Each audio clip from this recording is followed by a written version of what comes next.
আজকে আমরা পড়ব চোখের যত্ন কীভাবে নেওয়া যায় বা ব্যক্তিগত স্বাস্থ্যবিধির বিভিন্ন দিকগুলো। আগের দিন আমরা পড়েছিলাম পার্সোনাল হাইজিন বা ব্যক্তিগত স্বাস্থ্যবিধি কী, এটা ক্লাস 12 ফার্স্ট সেমিস্টারের প্রথম চ্যাপ্টার। আজকে তার পরবর্তী অংশটুকু আমরা সংক্ষেপে আলোচনা করব। তাহলে সবার আগে জানতে হবে চোখ বা চোখের যত্ন আমরা কীভাবে নেব। তাহলে চোখের যত্নকে আমরা তিনটি ভাগে ভাগ করতে পেরেছি। কটি ভাগে? তিনটি ভাগে। 1 নম্বর দেখো রয়েছে প্রতিরোধমূলক চোখের যত্ন, 2 নম্বর রয়েছে নিরাময়মূলক চোখের যত্ন, 3 নম্বর রয়েছে পুনর্বাসনমূলক চোখের যত্ন। তা চোখ আমাদের খুবই প্রয়োজনীয় একটা অঙ্গ আমাদের শরীরে, তাই আমাদের চোখের যত্ন নেওয়া খুবই প্রয়োজন। তাহলে প্রতিরোধমূলক চোখের যত্ন কি কি রয়েছে? নিয়মিত পরীক্ষা করতে হবে। কিসের?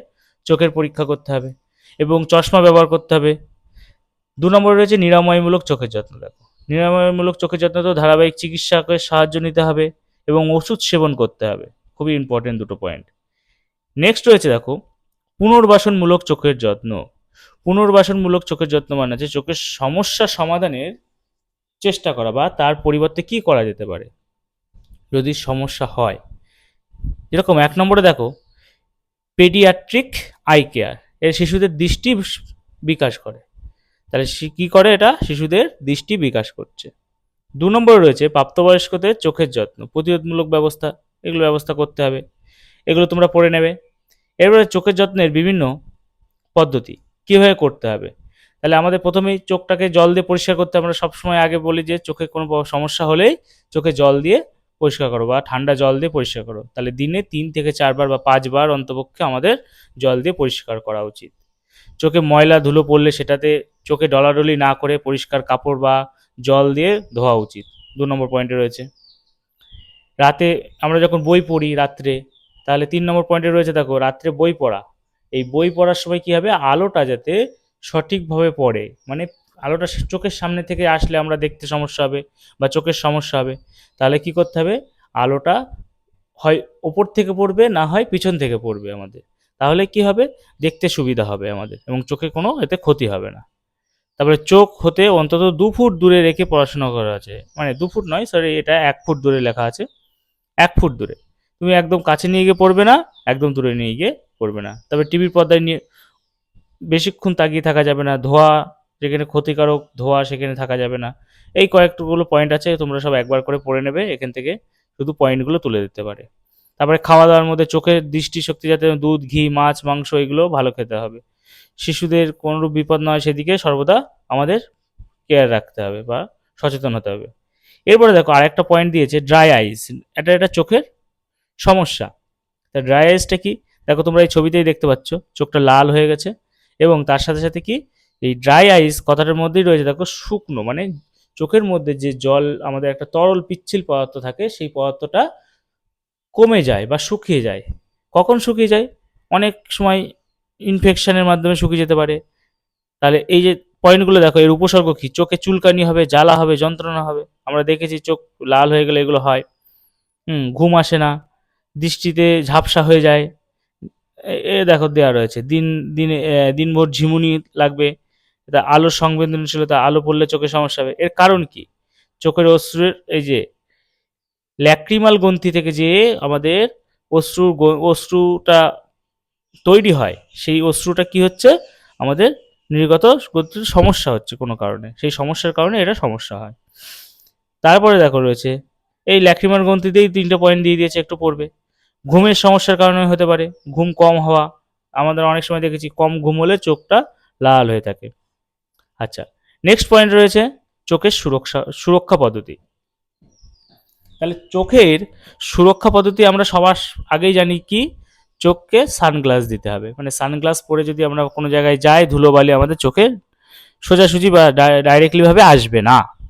এরপরে রয়েছে দেখো নিরাপত্তা গগলস। নিরাপত্তা গগলস কি?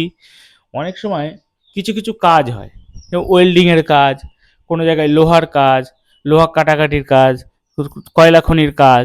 এই সমস্ত জায়গায় কি হবে?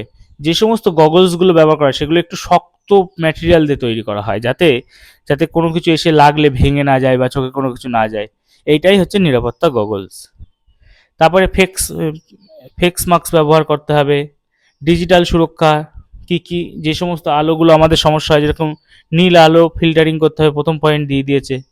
স্ক্রিন সুরক্ষা, স্ক্রিন সুরক্ষা কি, স্ক্রিনের সামনে বেশিক্ষণ থাকা যাবে না, সবই তোমরা দেখতে পাচ্ছ, সব ওই চোখের কীভাবে যত্ন নেওয়া যায় সেইগুলোই আসছে কিন্তু আবার ঘুরে। চোখের বিশ্রাম, যদি আমরা কম্পিউটারে চোখ রাখি তাহলে 20:20:20 এই নিয়ম অনুযায়ী মেনে নেওয়া চলতে হবে। এখান থেকে একটা প্রশ্ন আসে তোমাদের যে কত, মানে আমাদের নিয়মটা কি চোখের কোনো স্ক্রিনে তাকিয়ে থাকার, তাহলে 20 সেকেন্ড যদি আমরা এক নাগারে 20 মিনিট চোখের মানে স্ক্রিনের দিকে চোখ রাখি, তাহলে 20 সেকেন্ডের জন্য কী করতে হবে, সেই স্ক্রিন থেকে চোখটাকে সরিয়ে নিতে হবে এবং 20 মিটার দূরে তাকিয়ে থাকতে হবে যে কোনো একটা দিকে, বা অন্যদিকে তাকাতে হবে। তাহলে অন্যদিকে কতক্ষণ তাকাতে হবে, 20 সেকেন্ডের জন্য। দেখো 20 সেকেন্ড, এখান থেকেই প্রশ্ন আসে। তাহলে 20 মিনিট, 20 সেকেন্ড, 20 মিটার, দুটো কিন্তু আলাদা আলাদা সব ইউনিট দেওয়া রয়েছে, এটা একটু খেয়াল করবে। কিন্তু এখানে কিন্তু 20 মিনিট দেওয়া রয়েছে, 20 সেকেন্ড নয়, এটা কিন্তু ভুল করবে না।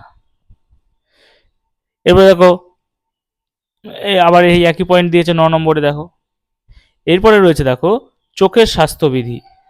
তাহলে চোখের স্বাস্থ্যবিধি কি রয়েছে, চোখে হাত দেওয়া যাবে না, সাবান বা ডিটারজেন্ট দিয়ে হাত পরিষ্কার করে তবেই চোখে হাত দিতে হবে, ডায়াবেটিস ম্যানেজমেন্ট করতে হবে, এগুলো সবই আমাদের রয়েছে। এবার চোখের বিভিন্ন সমস্যা বা রোগ, কি কি রোগ আছে। 1 নম্বরে দেখো আঞ্জনি, ছানি পড়া, তারপরে চক্ষু প্রদাহ, রাতকানা, দীর্ঘস্থায়ী প্রদাহ, দৃষ্টিশক্তিজনিত ত্রুটি, জল পড়া, চোখ লাল হয়ে যাওয়া, এগুলো সবই আমরা মানে আমাদের কোনো না কোনো সময় হয়, আমরা কোনো সময় দেখতে পাই। কিন্তু এই ছানি পড়াটা বয়স্ক মানুষদের হয়, আঞ্জনিটা হতে পারে, রাতকানা রোগটা একটা রোগ, এটা সবার হয় না, বাদ বাকিগুলো দেখো মোটামুটি সবার একই রকম থাকে। রেটিনার বিচ্যুতি, এটা একটা রোগ, এই যে পয়েন্টটা দেখো। দ্বৈত দুটি, এটাও একটা রোগ। আচ্ছা, শুষ্ক চোখের সমস্যা, তাহলে শুষ্ক চোখ হলে আমাদের কি কি সমস্যা হয়, তাহলে এই যে চোখে আমরা কীভাবে ঝাপসা দেখবো, প্রথমত আগেই দেখেছি, এগুলো কখন হয়, যখন যেখানে দূষিত বাতাস বেশি থাকে, সেই সমস্ত এলাকায় কি হয়, শুষ্ক চোখের জনিত যে সমস্যাগুলো হয় সেগুলো আমাদের বেশি দেখা যায়। তাহলে দূষিত বাতাস আমরা শহর অঞ্চলেই বেশি দেখি। তাহলে দেখো এই শহরের জনসংখ্যা 34% ড্রাই আইজের সমস্যায় ভোগেন, লেখা রয়েছে। তাহলে শুষ্ক চোখের সমস্যা এই দূর করতে গেলে কি করতে হবে, এই যে ভিটামিন এ ঘটিত খাদ্য, এগুলো বেশি খেতে হবে, ঠিক আছে। এরপর আছে বর্ণান্ধতা। তাহলে বর্ণান্ধতা কি, বর্ণান্ধতা হচ্ছে একটা রোগ। কি রোগ, অনেকে আছে যারা দুটো রঙের মধ্যে পার্থক্য করতে পারে না, বা এমনও ব্যক্তি আছে যারা সারা পৃথিবীর সমস্ত রঙকে ধূসর প্রকৃতির দেখেন, এইটাই হচ্ছে বর্ণান্ধতা। তাহলে বর্ণান্ধতার প্রধান কারণসমূহ, তাহলে কারণসমূহ কি কি আছে দেখো, এখানে রয়েছে লাল ও সবুজ বর্ণান্ধতা। তাহলে লাল ও সবুজ বর্ণান্ধতা কি, লাল রং ও সবুজ রঙের মধ্যে পার্থক্য বুঝতে না পারা বা পার্থক্য করতে না পারা বা চিনতে না পারা, কোনটা লাল কোনটা সবুজ, এটাকে আবার একটা ভাগে ভাগ করেছে, সেটার নাম কি, প্রোটানোপিয়া। কি নাম রয়েছে, প্রোটানোপিয়া। আরেকটা রোগ রয়েছে দেখো নীল ও হলুদ বর্ণের, মানে নীল ও হলুদ বর্ণান্ধতা। তাহলে নীল রং আর হলুদ রঙের পার্থক্য তৈরি করতে পারছে না, এই পয়েন্টে রয়েছে। নেক্সট রয়েছে দেখো সম্পূর্ণ বর্ণান্ধতা। তাহলে সম্পূর্ণ বর্ণান্ধতা কি, এই যে প্রথমেই বললাম যে এটার অত্যন্ত বিরল, কিছু কিছু মানুষের হয়, যে সারা পৃথিবীর রং এই দেখো ধূসর দেখায়। এখান থেকে প্রশ্ন আসবে তাহলে তোমাদের, তাহলে এখান থেকে আমাদের 3টে ইম্পর্টেন্ট পয়েন্ট পেলাম, খুবই ইম্পর্টেন্ট, এখান থেকে প্রশ্ন আসবেই। যেরকম লাল সবুজ বর্ণান্ধতা, এটার আরেকটা নাম আছে প্রোটানোপিয়া, নীল ও হলুদ বর্ণের বর্ণান্ধতা, এটা টিটানোপিয়া, আর সম্পূর্ণ বর্ণান্ধতা বা মোনোক্রোমাটিক দৃষ্টি বা মোনোক্রোমাটিক বর্ণান্ধতা। তা রোগের কারণ কি, বর্ণান্ধতার কারণটা কি হতে পারে, তার কারণ কি, এগুলো বংশগত কারণে হয়, বেশিরভাগটাই বংশগত কারণে হয়। তারপরে চক্ষু বিশেষজ্ঞ ও রোগের কারণ ও রোগ নির্ণয় কিভাবে করব, কারণ এবং রোগ নির্ণয় কিভাবে করব, তাহলে চক্ষু বিশেষজ্ঞদের কাছে যেতে হবে, তাদের কাছে জানতে হবে কি হয়েছে এবং কোন কোন রোগ হয়েছে, সমাধান ও ব্যবস্থাপনা। তাহলে এর কোনো চিকিৎসা সেরকম নেই, কি চিকিৎসা আছে, কিছু লেন্সযুক্ত বা কিছু লেন্সের সামান্য রঙের এদিক ওদিক করে যখন কোনো চশমা সেট করে চোখের এক্সপার্টিসরা, তখন সেটাতে খানিকটা উপকৃত হন। আচ্ছা, এরপরে ডিজিটাল স্ক্রিন বা অ্যাপের মাধ্যমে রং চিহ্নিতকরণ একটা নতুন পদ্ধতি। এরপরে রয়েছে বর্ণান্ধতা শ্রেণীবিভাগ। তাহলে বর্ণান্ধতা শ্রেণীবিভাগ কি কি আছে? এই যে প্রথমেই বললাম যে পয়েন্টগুলো, সেইগুলোই আবার বর্ণান্ধতা শ্রেণীবিভাগে দিয়ে দিয়েছে। দেখো, মোনোক্রোমাটিস যেটা একদম লাস্টে পড়েছি, সেটাই আবার প্রথমে দিয়েছে। তাহলে মোনোক্রোমাটিস কি সারা পৃথিবীর রঙকে ধূসর দেখাবে। ডাইক্রোমাটিস কি দুটি রঙকে শনাক্ত করতে অসুবিধা হবে। তাই দুটি রং বলেছিলাম, ওই যে লাল সবুজ এবং হলুদ আর নীল বললাম। এরপরে রয়েছে দেখো, এর প্রধান 3 ধরনের হয়: প্রোটানোপিয়া, ডিউটারনোপিয়া আর হচ্ছে ট্রাইটানোপিয়া। আচ্ছা, নীল হলুদ, এদিকে সবুজ রঙের পার্থক্য করতে সমস্যা, আর লাল সঠিকভাবে দেখতে পায় না। তাহলে এই যে লাল এবং সবুজ, এটাকে বলা হয় প্রোটানোপিয়া। এরপরে আমরা দেখব যে বর্ণান্ধতার বিভিন্ন কারণগুলো। তাহলে বর্ণান্ধতার কি কি কারণ রয়েছে? 1 নম্বর রয়েছে বংশগত, 1 হচ্ছে অর্জিত, আর এই দুটোই কারণ। তাহলে বংশগত কি? বংশগতভাবেই এটা আসছে, আগে বাড়ির কারুর না কারুর ছিল, সেই কারণে এই বর্ণান্ধতাটা তার মধ্যে এসছে। অর্জিত কি? বয়স ও চক্ষু রোগ এবং আঘাত, ওষুধের পার্শ্ব প্রতিক্রিয়ার কারণে এটা হতে পারে। প্রতিরোধের উপায়, তাহলে এই বর্ণতা প্রতিরোধ করতে গেলে আমাদের কিছু উপায় বার করতে হয়, মানে উপায়ে আমাদের অবলম্বন করতে হয়। কি কি উপায়? যখন শিশু জন্মগ্রহণ করে না, মাতৃগর্ভে থাকে, সেই সময় সেই গর্ভ অবস্থায় তাকে ভিটামিন এ যুক্ত পুষ্টিকর খাবার এবং যে সমস্ত খাবারগুলো কি হয় চোখের দৃষ্টিশক্তি বৃদ্ধিতে সাহায্য করে, সেই সমস্ত খাবারগুলো মায়েদের বেশি খাওয়া উচিত। তারপরে কি? ক্ষতিকর ওষুধ ও টক্সিন এড়ানো উচিত, দেখো দেওয়া রয়েছে। যদি জিনগত কারণে, প্রথম পয়েন্টে দেখো, এটা আমরা বলিনি, পরিবারের বর্ণনার ইতিহাস থেকে, তাহলে সন্তানের পরিকল্পনা আগেই জিনগত পরামর্শ নেওয়া উচিত ডাক্তারের কাছ থেকে, এক্সপার্টাইজের কাছ থেকে। চোখের সুস্থতা বজায় রাখা 2 নম্বর পয়েন্টে রয়েছে। এই যে আবার পয়েন্ট এসে ভিটামিন এ যুক্ত সমৃদ্ধ খাবার খাওয়া, ইউভি সুরক্ষা করা, ইউভি মানে অতিবেগুনি রশ্মি থেকে সুরক্ষা রাখতে হবে চোখকে। দীর্ঘক্ষণ স্ক্রিন ব্যবহারের সতর্কতা থাকতে হবে। বিষাক্ত রাসায়নিক ও আঘাত থেকে রক্ষা, এটাও করতে হবে। বিষাক্ত রাসায়নিক বিভিন্ন কেমিক্যাল হয়, সেগুলো যদি চোখে এসে লাগে, ওটা ঘটতে পারে বর্ণান্ধতা। এরপরে কি আছে? ওষুধের পার্শ্ব প্রতিক্রিয়া, এটা খুবই একটা ভাইটাল পয়েন্ট। এখন অনেক ওষুধ আছে যেগুলোর পার্শ্ব প্রতিক্রিয়ায় অনেক রকম রোগ হয়, তাই সেটাও আমাদের খেয়াল রাখতে হবে। তারপরে নিয়মিত চক্ষু পরীক্ষা করতে হবে। এগুলো তাহলে তোমরা পড়ে নেবে। এই হলো আমাদের টোটাল চোখের যত্ন নেব কীভাবে, তার প্রতিরোধ কী, এটা টোটালটা। আর এই ছকটা দেখতে পাচ্ছ, এই ছকটা তোমরা যদি সবাই নিজে নিজে দেখবে, এর মধ্যে থেকে তোমরা যদি দেখতে পারো এখানে 27 লেখা আছে, তাহলে তোমার এখানে প্রথম ছবিতে তুমি পাস করলে।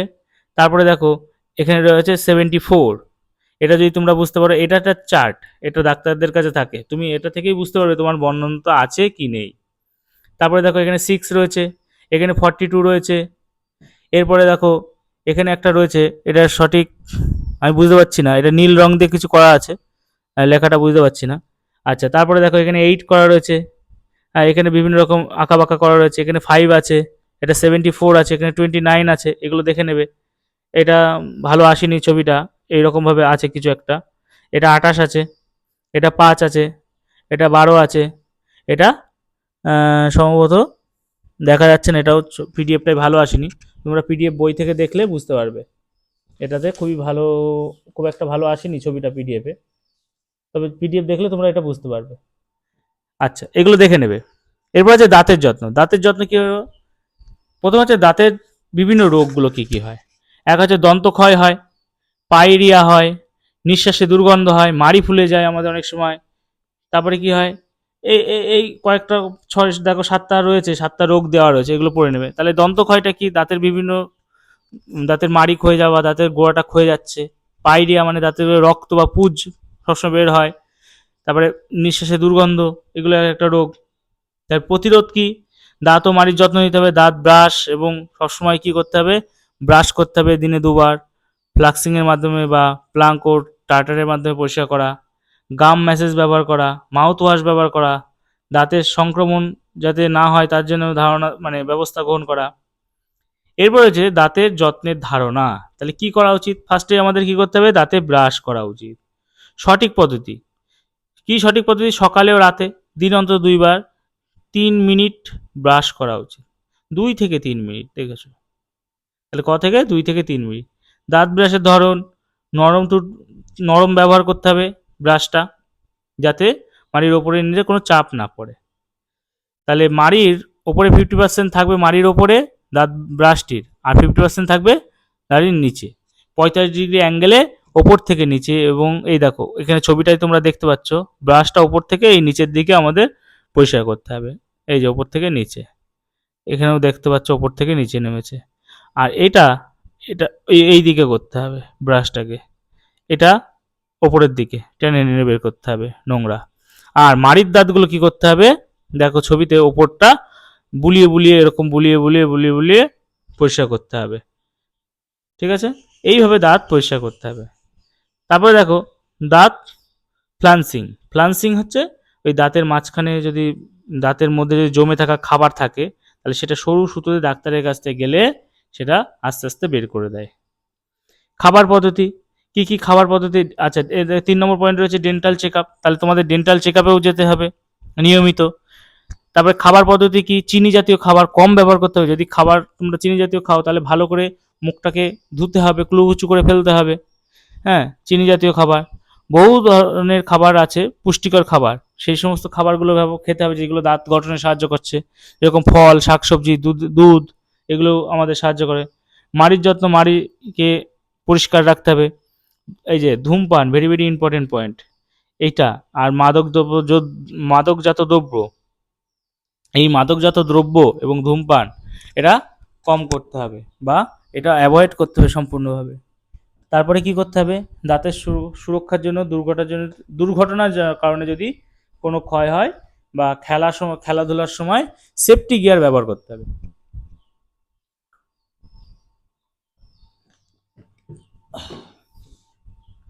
তা সেফটি গিয়ারটা কি?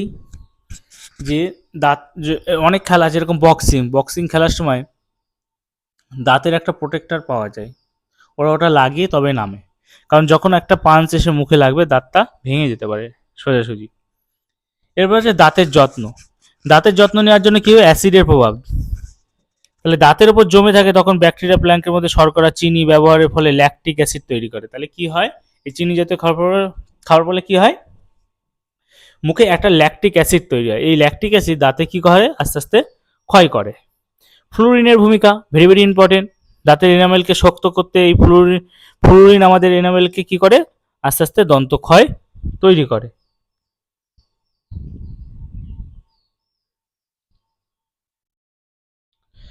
তাহলে এই ফ্লোরাইড দাঁতের পুনর্গঠন প্রক্রিয়া সহায়ক, এখানে ক্ষতিগ্রস্ত দাঁতের কিছুটা অংশ পুনরুদ্ধার করতে সক্ষম হয়।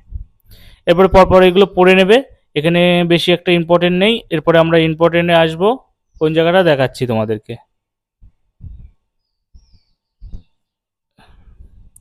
দাঁড়াও, এইটা নিচে নামলো ব্যাকটেরিয়া। এই যে দাঁতের রোগের প্রতিরোধের সাধারণ উপায়। তাহলে দাঁত কি করতে হবে, দিনে 2 থেকে 2 বার অন্তপক্ষে দাঁত ব্রাশ করতে হবে।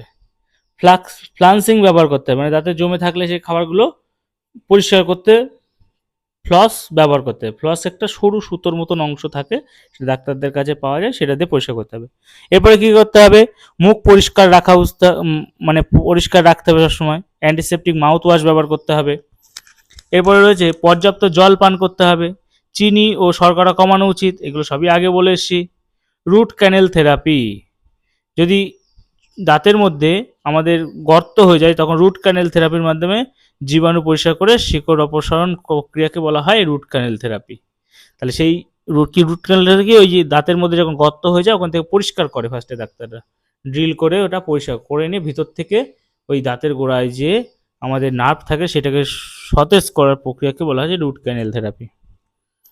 তাহলে এই ছকটাও পড়ে নেবে একবার, দাঁতের যত্ন নেওয়ার বিভিন্ন পদ্ধতিগুলো একই জিনিস ঘুরিয়ে দিয়েছে। এরপরে নেক্সট পয়েন্টে রয়েছে আমাদের ত্বকের যত্ন। তাহলে ত্বক আমাদের খুবই সেন্সিটিভ জিনিস, সেটা বিভিন্ন রকম ভাবে ক্ষতিগ্রস্ত হয় অনেক সময়, তার জন্য আমাদের কিছু যত্ন নিতে হবে। কি কি করতে হবে? আগে জানতে হবে ত্বকের গঠনটা কি। ত্বকের গঠনকে আমরা তিনটে ভাগে ভাগ করেছি, এপিডার্মিস, একটা ডার্মিস, আর একটা হচ্ছে হাইপোডার্মিস। তাহলে এপিডার্মিসটা কি? এটা ত্বকের ওপরের স্তরটাকে বলা হচ্ছে এপিডার্মিস, যেটা ত্বককে ভিতরের থেকে মানে ওপরে কোনো সংস্পর্শ থেকে রক্ষা করে ভিতরের মাংসপেশিকে। তারপরে ডার্মিস, রক্তের মাঝে বা মধ্যের স্তরকে বলা হয়। এরপর হচ্ছে হাইপোডার্মিস, এটা ত্বকের নিচের দিকের স্তর একদম, যে এখানে ফ্যাট সঞ্চয় থাকে এবং শীতলতা ও আঘাত থেকে সুরক্ষা প্রদান করে। এই শীত এই কারণেই আমাদের প্রোটেক্ট থাকে। ঠিক এই জায়গাটাকে বলা হচ্ছে, এই ছবিটা দেখলে দেখতে হবে এটাকে হাইপোডার্মিস, আর এই মাঝখানে এই জায়গাটাকে বলা হয় ডার্মিস। ঠিক আছে, আর ওপরে এটাকে বলা হয় এপিডার্মিস। তাহলে ত্বকের প্রকৃতি, তাহলে কি কি প্রকৃতির আছে ত্বক সেটা আগে জানতে হবে। আমাদের মানুষের মধ্যে অনেকের ত্বক অনেক রকম হয়। দেখো সাধারণ ত্বক মানে নর্মালি কোনো রকম সমস্যা হয় না, যাদের তৈলাক্ত ভাবও নয় আবার শুষ্ক ভাবও নয়, এটাকে বলা হয় সাধারণ ত্বক। এদের আর্দ্রতা ভালো বজায় থাকে, খুব কম সমস্যা দেখা যায়। তৈলাক্ত ত্বক, যাদের ত্বকের ওপরটা খুব তেলের পরিমাণ বেশি থাকে, সেটাকে বলা হচ্ছে তৈলাক্ত ত্বক, যা ব্রণ বা ব্ল্যাক হোল সৃষ্টিতে সাহায্য করতে পারে, ব্ল্যাক হেডের সৃষ্টি করে। এই ব্রণ হয় যাদের তৈলাক্ত ত্বক বেশি, তাদের ব্রণ বেশি হয়। শুষ্ক ত্বক কি? এতে আর্দ্রতার ভাব থাকে, অভাব থাকে, আর্দ্রতার কি থাকে, অভাব থাকে। এর চামড়া সহজে ফাটা দেখা যায়, শীতকালে খুব বেশি ফাটে। হ্যাঁ, এবার হচ্ছে মিশ্র ত্বক, কিছুটা অংশ কিছুটা অংশ তৈলাক্ত আর কিছুটা অংশে শুষ্ক সাধারণ হয়ে থাকে, এটাকে বলা হয় মিশ্র ত্বক। সেন্সিটিভ ত্বক, যাদের ত্বকের ওপরটা খুবই সেন্সিটিভ, মানে প্রদাহ, অ্যালার্জি এই প্রক্রিয়া দেখা যায়, অল্পতেই কিছু না কিছু হয়ে যায়, ত্বকের উপরে র্যাশ বেরিয়ে যায়, এগুলোকে বলা হচ্ছে কি সেন্সিটিভ ত্বক। এবার ত্বকের যত্নের বিভিন্ন পদ্ধতি। প্রথমত ত্বককে আমাদের পরিষ্কার রাখতে হবে সবসময়। এর জন্য আমাদের কি করতে হবে? ধুলো, ময়লা, এগুলো থেকে তেল, মেকআপ এইগুলো যাতে কম ব্যবহার করি, এবং তার সাথে কি একটু দূরত্ব বজায় রেখে ক্লিন বা পরিষ্কার সাবান ব্যবহার করে পরিষ্কার রাখা উচিত। তা ২ নম্বরে দেখো রয়েছে সাবান ব্যবহার। তারপরে নরম জাতীয় কাপড়, মাইক্রো ফাইবার কাপড়, মানে ওই সুতির কাপড় দিয়ে, যেগুলো সুতির কাপড়ের গামছা হয়, সেগুলো ব্যবহার করা উচিত। তারপরে ত্বক হাইড্রেট করা মানে কি? ওর মধ্যে যে আমাদের যদি শুষ্ক ত্বক থাকে তার মধ্যে জলীয় ভাব নিয়ে এসে ত্বকটাকে নরম রাখা। তার জন্য কী করতে হবে? বিভিন্ন রকম ক্রিম ব্যবহার করতে হবে। হ্যাঁ, সানস্ক্রিন ব্যবহার করা হয় যখন সূর্যের মানে যখন আমরা বাইরে যাই, অতিরিক্ত রোদ্দুর থাকে, তখন সানস্ক্রিন ব্যবহার করা হয়। যখন খেলোয়াড়রা দেখবে অনেক সময় মুখে বা কোনো জায়গায় যেগুলোতে বেশি রোদ লাগে, সেখানে কি ব্যবহার করে? সানস্ক্রিন ব্যবহার করে। তাই এগুলো করবে। এইবারে দেখো ব্রণ কিভাবে হয়। ব্রণ কি? ওই যে ফার্স্টে বললাম, তৈলাক্ত ত্বকে বেশি পরিমাণে কি হয়, ভিতরে মাত্রাতিরিক্ত তৈলাক্ত জমা হয়। কোথায় জমা হয়? এই মুখের বিভিন্ন কোষের মধ্যে থাকে, সেই কোষগুলোর মধ্যে জমা হয়। এবং এইগুলো কি কাজ হয়? এগুলো সিবাম বা চুল ও ত্বকের মসৃণতা, এই সিবাম, এই যে তলে যে তেলটা থাকে, এটাকে বলা হচ্ছে সিবাম। এই সিবামটা কিন্তু তলে মানে চুল ও ত্বকের মসৃণতা বজায় রাখে। কি রাখে? চুল ও ত্বকের মসৃণতা কাজে লাগে। কিন্তু এটা যদি অতিরিক্ত হয়ে যায়, সেটা কি হবে? ওই জায়গাটা জমা হবে, এবং সেই জায়গাটা জমা হলে সেই জায়গাটায় আমাদের কি হয়? ব্রণ তৈরি হয়। ব্রণের চিকিৎসা কি করতে হবে? যে দাগ কমানোর জন্য পিলিং করতে হবে, লেজার থেরাপি করতে হবে, ভিটামিন সি যুক্ত সিবাম ব্যবহার করা যেতে পারে। হ্যাঁ, এটা করা যেতে পারে। তারপরে ডাক্তারের সাহায্য নেওয়া যেতে পারে। তার বয়সের ছাপ, বয়সের কারণে ত্বক বালিরেখা রূপে দেখা যেতে পারে। হ্যাঁ, এটা দেখবে। স্বাস্থ্যকর জীবনযাত্রা, তাহলে আমাদের ত্বক যদি ভালো রাখতে হয় কীভাবে কী করতে হবে? জল পান ভালো করে করতে হবে, বেশি বেশি করে আমাদের প্রতিদিন জল পান করতে হবে, যাতে ত্বকের আর্দ্রতা বজায় থাকে। সুষম খাবার খেতে হবে, ঘুমাতে হবে সঠিক সময় এবং সঠিকভাবে এবং সঠিক সময় ধরে। এছাড়া কি করতে হবে? নিয়মিত আমাদের ত্বক তখনই উজ্জ্বল বা উজ্জ্বলতা বেশি পাবে, ত্বকের মধ্যে যখন রক্ত প্রবাহ ভালো হবে। আমরা যদি সবসময় প্যাসিভ লাইফ ডিল করি, প্যাসিভ লাইফ কি, এই খাচ্ছি দাচ্ছি ঘুমাচ্ছি, আবার ঘুম থেকে উঠছি, আবার খাচ্ছি দাচ্ছি ঘুমাচ্ছি, প্রতিদিন এভাবে চলছে, তাহলে কি হলো, আমার শরীরে কিছু ক্যালোরি বার্ন হলো না, অলরেডি শুধুমাত্র ক্যালোরি ইনটেক হলো, হ্যাঁ, বার্ন হলো না। তাহলে কি হবে, আমাদের যে রক্ত প্রবাহটা সেটা কমে যাবে আস্তে আস্তে, এবং শরীরটা ইনঅ্যাক্টিভ হয়ে যাবে। তখন আমাদের কি করা উচিত, বা তখন নয়, এটা আমাদের তাহলে কি করা উচিত, তাহলে আমাদের প্রতিনিয়ত একটা ব্যায়াম করা উচিত, সকালে উঠে হাঁটা বা দৌড়াতে যাওয়া, খালি হাতে ব্যায়াম করা, এগুলো করলে ত্বকের মধ্যে রক্ত সঞ্চালন বৃদ্ধি পায়। এইটা ত্বকের উজ্জ্বলতা বা ত্বকের সমস্ত রকম রোগের ক্ষেত্রে খুবই উপকার। সকালবেলায় উঠে যদি এটা করা যায় ভোরবেলা 5:30-6টার সময়, তাহলে এটা খুবই ভালো। এবার প্রতিরোধ পদ্ধতি কি করতে হবে, ত্বকের প্রতিরোধ পদ্ধতি দেখো, সানস্ক্রিন ব্যবহার আগেই বলেছি, লেজার থেরাপি বলেছি আগে ছিল, সেটাই আবার দিয়েছে। এবার ত্বকের জীবাণুর জন্য কি করতে হবে, বিভিন্ন রকম অ্যালার্জি, ফুসকুড়ি, চুলকানি, এগুলো তো হতেই পারে, এগুলোর জন্য আমাদের ডাক্তারের কাছে পরামর্শ নিতে হবে। এরপরে প্রতিরোধ পদ্ধতি, হাত ধোয়া, অ্যান্টিসেপ্টিক ক্রিম ব্যবহার করা, অ্যালার্জি বা হাইজিন ত্বকের পরিচর্যা, আলট্রা হাইজিনিক ত্বকের পরিচর্যা করতে হবে। নেক্সট রয়েছে স্বাস্থ্যকর জীবনযাত্রা ও ত্বক। স্বাস্থ্যকর জীবনযাত্রা মানে ওই সুষম খাদ্য, ভিটামিন, আচ্ছা এর মধ্যে আরেকটা ইম্পর্টেন্ট পয়েন্ট বলে রাখি, ভিটামিন সি যুক্ত খাদ্য যেগুলো খাবারে পাওয়া যায়, যেমন পেঁপে, কমলা, আমলকি, আম, মানে পাকা ফল যেগুলো লাল হলুদ জাতীয় ফল পাকা, তার মধ্যে আমরা কি পাবো, ভিটামিন সি পাবো। তাছাড়া লেবুতে পাবো, হ্যাঁ, এই সমস্ত আমলকিতে পাবো। তাহলে এই যে ভিটামিন সি যুক্ত খাবার খেলে ত্বকের উপকার হয়। এছাড়া ওমেগা 3 ফ্যাটি অ্যাসিড, ওমেগা 3 কি করে, ত্বকের আর্দ্রতা বজায় রাখে, প্রদাহ কমাতে সাহায্য করে। এটা কিসে পাওয়া যায়, মাছ, চিয়া সিড, আখরোট, এগুলোতে পাওয়া যায়। পর্যাপ্ত জলপান, প্রতিদিন অন্তত 8 গ্লাস জলপান করতে হবে। 8 গ্লাস মানে পার গ্লাস 250 ml ধরে রাখতে হবে। কত ml, 250 ml। তাহলে এখানে 2 লিটার, তাহলে 2 থেকে 2.5 লিটার বা 3 লিটার আমাদের খেতে হবে জল। পর্যাপ্ত ঘুম, 7 থেকে 8 ঘন্টা দেওয়া রয়েছে, দেখে নাও। এটা মনে হয় 7 ঘন্টা ঘুমালে যথেষ্ট। 8 ঘন্টা, 8 ঘন্টা পর্যন্ত ঠিক আছে, এরপর এর থেকে বেশি ঘুমানো উচিত নয়, বা এর থেকে কমও ঘুমানো উচিত না। এবার হচ্ছে মানসিক চাপ নিয়ন্ত্রণ। মানসিক চাপ, আমরা মানসিক চাপ নিয়ন্ত্রণে কী করবো, ধ্যান, যোগাসন, এগুলো শীতলীকরণ চেষ্টা করা উচিত। যাতে কী হবে, যখন মানসিক চাপ বা স্ট্রেস কম হয়ে যাবে, আমাদের স্ট্রেসটা যখন কম হবে, তখন কী হবে, আমাদের ত্বকের ওপরেও এটা প্রভাব পড়ছে। যখন আমরা স্ট্রেসটা বেশি নিচ্ছি বা চাপটা বেশি পড়ে যাচ্ছে আমাদের মস্তিষ্কে, তখন আমাদের ত্বকের প্রতি যত্ন নেওয়ার প্রবণতাও কমে যাবে। তাহলে এগুলো কমাতে হবে। ত্বকের বিভিন্ন রোগগুলো আছে, যেমন দাঁত, চুলকানি, ব্রণ, এক্সিমা, ছুলি, চর্ম ফেটে যাওয়া, সেতি, এগুলো। ত্বকের যত্ন নেওয়ার পদ্ধতি, উষ্ণ জলে স্নান। তাহলে উষ্ণ জলে স্নান করতে হয় মাঝে মাঝে। তেল বা ময়লা জাতীয় পদার্থ থেকে দেহকে পরিষ্কার রাখা। তাহলে তেল থেকে বা ময়লা জাতীয় খাবার থেকে দেহকে পরিষ্কার রাখা।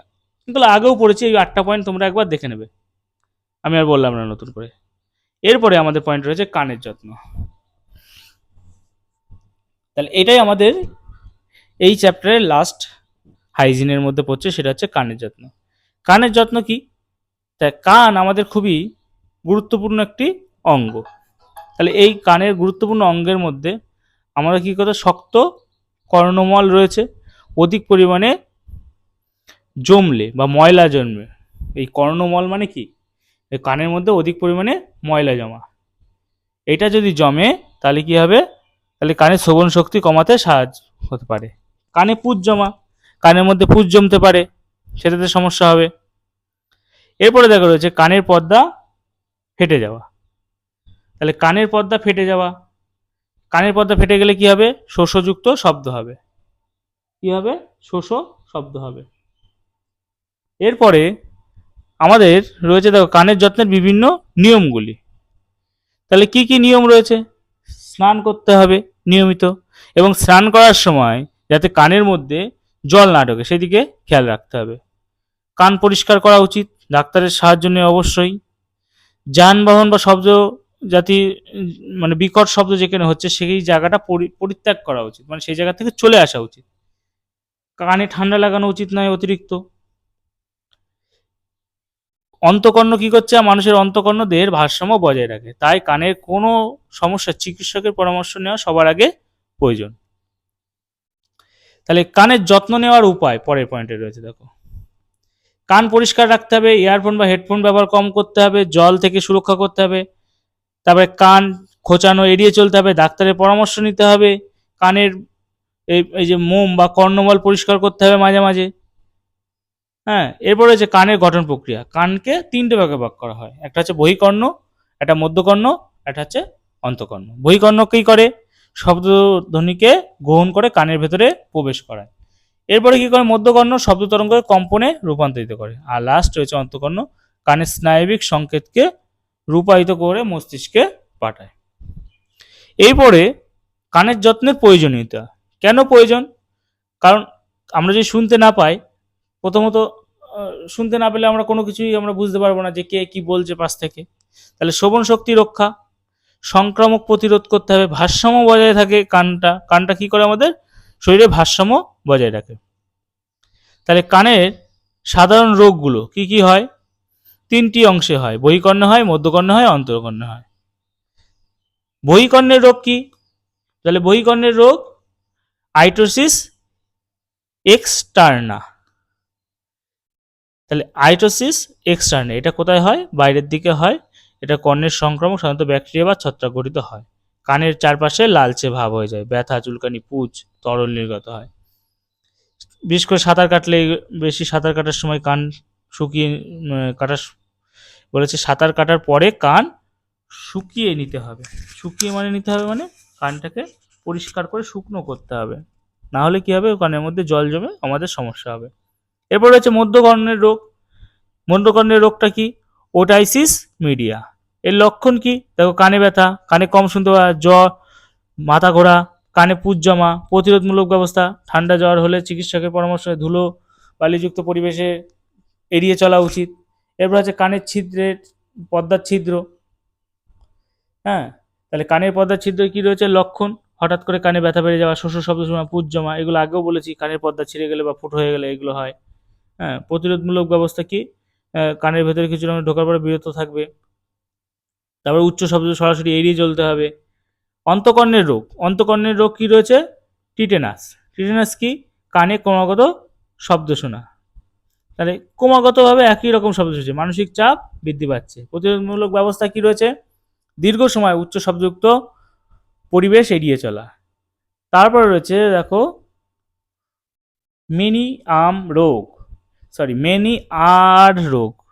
মেনিয়ার রোগ কি? এটি দীর্ঘ মেয়াদী সমস্যা, যা ভেতরে কোনো ফ্লুইড অস্বাভাবিকভাবে জমে থাকতে। তাহলে এর লক্ষণ কি রয়েছে? ভারসাম্য হারানো, কানে শোষ শব্দ, মাথা ঘোরা প্রভৃতি। প্রতিরোধ, সঠিক খাবার ব্যবহার, ধূমপান এগুলো এড়িয়ে চলা, মানসিক চাপ নিয়ন্ত্রণ করা। তাহলে এই হলো আমাদের কানের প্রতিরোধমূলক ব্যবস্থা। এরপর হচ্ছে সংক্রামক রোগের আরও কিছু কিছু দিয়ে দিয়েছে, সেগুলো আমরা দেখে নেব। প্রতিরোধমূলক ব্যবস্থায় আবার একই জিনিসই দিয়েছে, এগুলো আবার পড়বো। 1 নম্বর রয়েছে কানের পরিচ্ছন্নতা, সঠিক সরঞ্জাম, নিয়মিত স্বাস্থ্য পরীক্ষা, দূষণ থেকে সুরক্ষা, জীবনযাত্রা পরিবর্তন, এইগুলোই সব আবার তোমাদের রিপিট করে দিয়েছে। তাহলে এই পর্যন্ত তোমরা পড়লে আমাদের ব্যক্তিগত স্বাস্থ্যবিধান বা পার্সোনাল হাইজিন যেটা দেওয়া রয়েছে ফার্স্ট চ্যাপ্টার, সেটা টোটাল থিওরি পার্টটুকু। এরপরে আমরা পরবর্তী ভিডিওতে আনবো মাল্টিপল চয়েস, মোস্ট ইম্পর্টেন্ট, এবং এখান থেকে পরীক্ষায় প্রশ্ন আসবে। তোমরা ভিডিওটা দেখবে এবং কমেন্ট করে জানাবে যে তোমাদের কেমন লাগলো।